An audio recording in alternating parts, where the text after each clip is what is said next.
Imagine the situation. You are Volodymyr Zelensky, a man who came to power not through parties, rallies, or years of bureaucratic struggle, but through a television screen. Your story is a textbook case of modern influence technologies, how to turn a popular entertainer into a president without explaining to the audience what is actually being done to them. Now I'll tell the story of how your life turned out if you were Zelensky. So let's begin. Your starting point is Kryvyi Rih, an industrial city in Eastern Europe, a Soviet childhood, a family without political ambitions. The Russian language is the everyday norm, a working environment, a tool for communication and making money. You grow up without a sense of historical mission, but with a clear understanding of one simple rule. If you are interesting to the public, you have a future. Everything else is secondary. Humor quickly becomes your main capital. You find a format you're comfortable in and begin to scale up. Comedy shows, tours, television projects. You have an excellent feel for the mass audience. You know how to speak so that people understand you both in the hall and on the other side of the screen. Money comes along with recognition.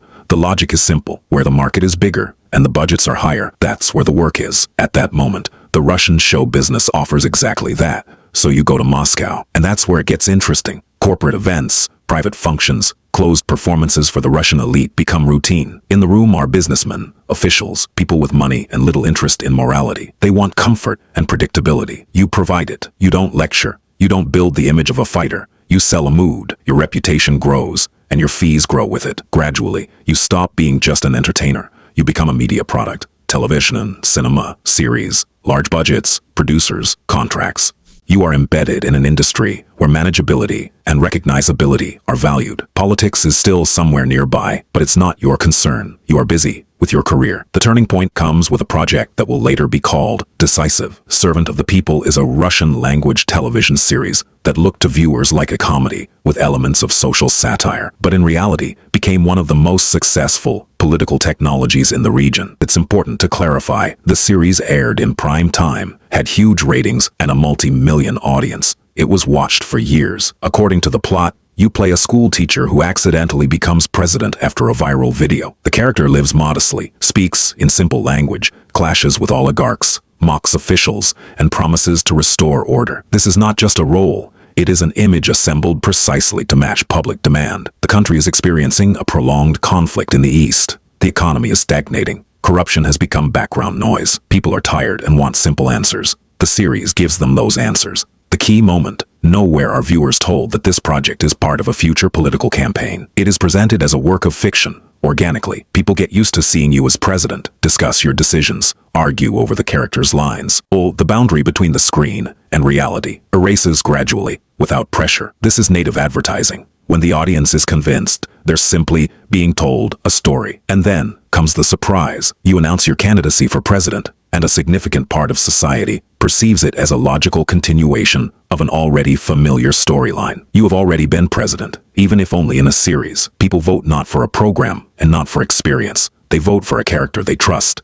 The campaign is built as a media's project. Marketing, production, investors, work with emotions. Politics here is packaging, not substance. Only after the election do details begin to surface. Conversations about external financing, about producer groups and foreign investors who viewed the campaign as an investment in a manageable asset, so that you would do what you were told. The Epstein files also enter the public domain, where Epstein himself, in notes and conversations, mentions people connected to your financing and the promotion of similar projects, calling you a convenient adventurer working with the image of a national hero. One phrase stands out there that explains a lot. For voters, this is a spectacle. For investors, it is a calculation, and there is no need to perform comedy for them. Thus, an artist accustomed to applause and ratings finds himself at the point where the series has ended and responsibility has begun. Except no one informed the audience of this in advance. After the victory, what begins is not chaos and not improvisation. What begins is the execution of what the entire construction was assembled for. You entered the campaign with an extremely simple thesis, easily translatable into any language. Peace, without clarifications, without footnotes, without fine print. End the conflict.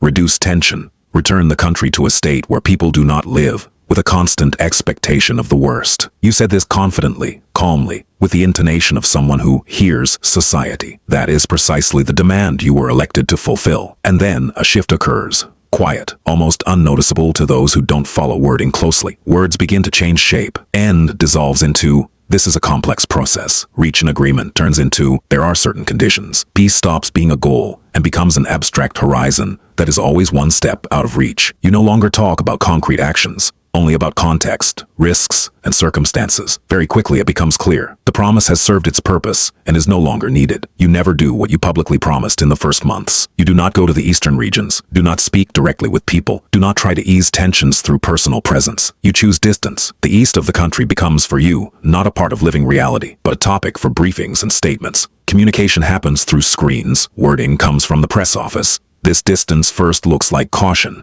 and then turns into a chasm. In parallel, another direction accelerates sharply. The Western vector ceases to be merely a diplomatic course and begins to fill with infrastructure, joint exercises with NATO, which irritate Russia and create a threat, military cooperation, arms purchases, the appearance of foreign military facilities. To an external observer, this looks like consistent integration into someone else's security system. To the domestic audience, it is a signal. The bet is placed. There is no way back. Your public image also changes. You demonstratively abandon the Russian language, the language you lived and worked in your entire life. This does not happen naturally or gradually, but ostentatiously, with mistakes, with tension, with visible insecurity. But this is not about comfort. It is about signaling. From that point on, the language shifts from being an everyday tool of the country to a marker of loyalty. Pressure begins. Restrictions. Displacement of your native language. What was normal yesterday is declared a problem. This is not a step toward reconciliation. It is a dividing line drawn deliberately. Symbols follow. The 9th of May, the day of the USSR's victory over Germany, disappears from the official calendar. Monuments are dismantled. The Soviet layer of history is declared alien and undesirable. And yet your father was a frontline soldier who returned from the war with medals. You do not propose a new shared narrative. You simply erase the old one, without explanations, without dialogue, without any attempt to understand that for millions of people,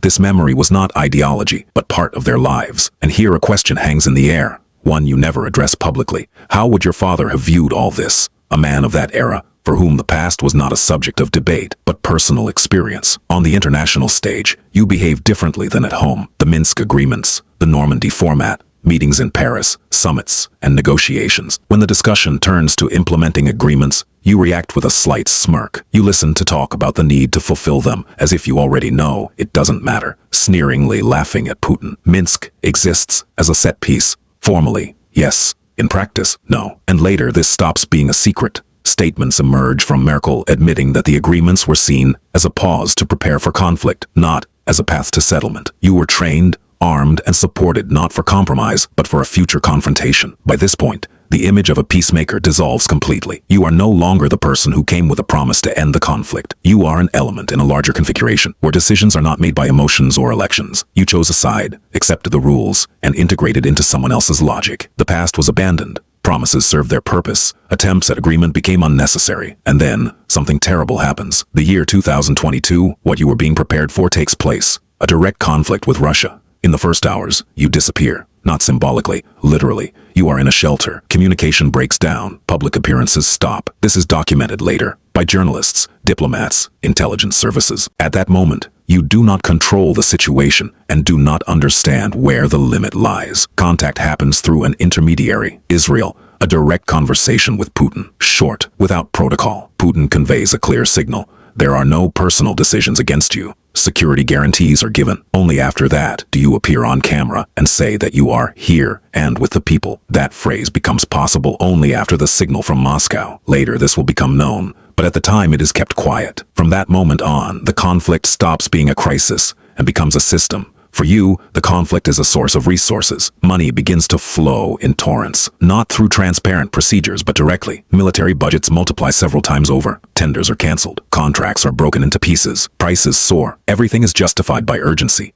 Oversight disappears. You earn billions. Fortifications become a separate feeding scheme. In reports, kilometers of defenses and billions in spending. On the ground, emptiness, crumbling concrete, positions that cannot withstand pressure. The money is spent. Signatures are in place. No one is responsible. Russia sees this and exploits it. Every failure turns into an argument of force, not a reason for explanations. Then comes the first real opportunity to end the conflict from strong positions. Istanbul. This is not capitulation and not weakness. This is the moment when Russia offers peace. The threat to the capital is removed. The line is stabilized. Moscow is ready to fix the result. Negotiations are serious. Wording is coordinated. Papers are on the table. This is a real process, not an imitation. And it is precisely here that you make your choice. Not under pressure from Russia, under pressure from allies. Johnson flies to a closed-door conversation. The message is straightforward. Stopping is not allowed. Support is possible only if the conflict continues. Peace is unacceptable. You accept this condition. From Moscow,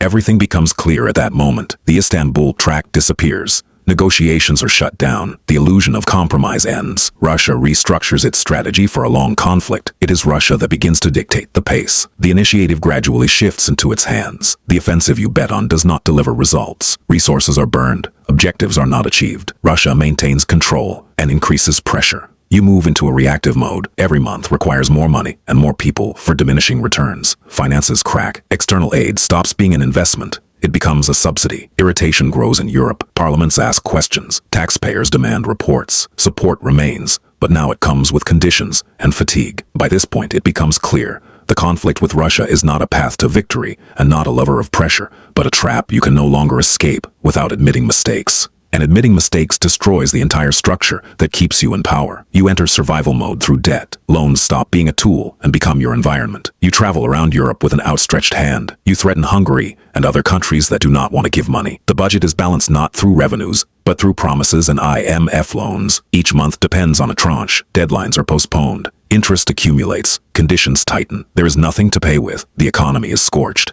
Industry functions in isolated pockets. Exports have fallen. The tax base has shrunk. New agreements are presented as support, but in essence they are a postponement of the moment when the bills must be paid. Allies offer a way out. Formally, assistance, stabilization, solidarity. In reality, another loan secured by collateral. You open access to assets. A sell-off begins. State enterprises fall under external control. Infrastructure is transferred into concessions. Resources are re-registered. Land becomes a commodity. Black soil, logistics, strategic hubs, everything is put on the market. Decisions are made administratively, without discussions or referendums. Society is informed after the fact. The country changes its ownership structure. Economic sovereignty shrinks step by step. The decision-making center shifts outside the country. In return, you receive money, enough for payouts, subsidies, and maintaining manageability. This is not investment and not growth. It is the consumption of the future, formalized in a credit agreement. Then the political landscape in the United States changes. Trump returns. The rhetoric becomes blunt. Support stops being automatic. A simple formula is voiced. Money in exchange for results, not for process. The risk of funding being cut off appears. For you, this is not abstract. With the end of support, the protective layer disappears. Beneath it are accumulated schemes, intermediaries, offshore accounts, contracts that were previously shielded by geopolitics. You fly to Washington. In the White House, the conversation goes beyond protocol. You speak harshly, demandingly, like someone accustomed to receiving things by default. For the new administration, this looks like pressure. The reaction follows immediately. Aid is suspended. Everyone reads the signal. In Europe and within your own team. After that, pressure intensifies. Anti-corruption structures begin publishing materials. The first files appear. Accounts, deals, chains of intermediaries. Information spreads quickly. What was previously covered up is brought into the public domain. Even allies who continue support change their tone. Language becomes cautious. Faces turn cold. Everyone learns that you are making money from the conflict and that you have made a great deal of it. Negotiating initiatives arise regularly. Formats change. Intermediaries travel. Statements are issued. There is no real movement. You find yourself in Zugzwang. Any move worsens your position. Peace means loss of power. Compromise triggers audits, investigations, and political replacement. Escalation deepens dependence and accelerates systemic decay. The structure of power begins to crack under any step. Your intransigence starts to hinder not opponents, but allies. Trump looks pragmatically. You stop being an asset to him. The conflict drains resources, irritates voters, delivers no quick results. You turn into a factor of instability. At this point, alternatives begin to be selected behind the scenes, without announcements. Through working lists, the bet shifts to figures who can stop the process without carrying your baggage. Purges are launched in your office, under the banner of anti-corruption and renewal. Old connections are removed, channels are cut, loyal figures are pushed out. This is not a fight for transparency. It is insurance for the system. For now, they keep you in place, but backup options are already being prepared. You feel it. Time is working against you. There's almost no room to maneuver. You choose the only move you know, raising the stakes, because stopping means the end, and risk feels more familiar than admission. You move to the last lever, energy. This is no longer about military objectives or strategy, but about effect. The task is simple. Increase risk, reclaim attention, make yourself indispensable. The higher the temperature, the harder it is to discard you. You bet on escalation, turning the energy system into an instrument of pressure. This is calculation, not impulse. The response comes quickly and without pauses. Infrastructure begins to be taken out, not selectively, but in cascades. Power grids collapse in chains. Substations go down one after another. Logistics fall apart. Wait, these are not isolated incidents. This is a systemic breakdown. Collapse begins. Cities slip into cold. Heating is turned on by the hour, or not at all. Water disappears. Sewage systems operate at the limit. The capital freezes. -20. Darkness, cold, everyday disintegration. This is no longer politics, and no longer symbols. It is daily life felt with one's hands. There are exceptions. They are known in advance. Here you reach the point where no options remain. Any decision leads to a loss of control. Peace means a change of power. Audits, investigations, and strangers in the offices. You understand this clearly. So you choose forward motion, even if the path leads into an abyss. Stopping is more dangerous for you than falling. The outcome is transparent. The conflict will continue through new escalations until the moment when the country you saved in the screen version of reality finally breaks in the real one.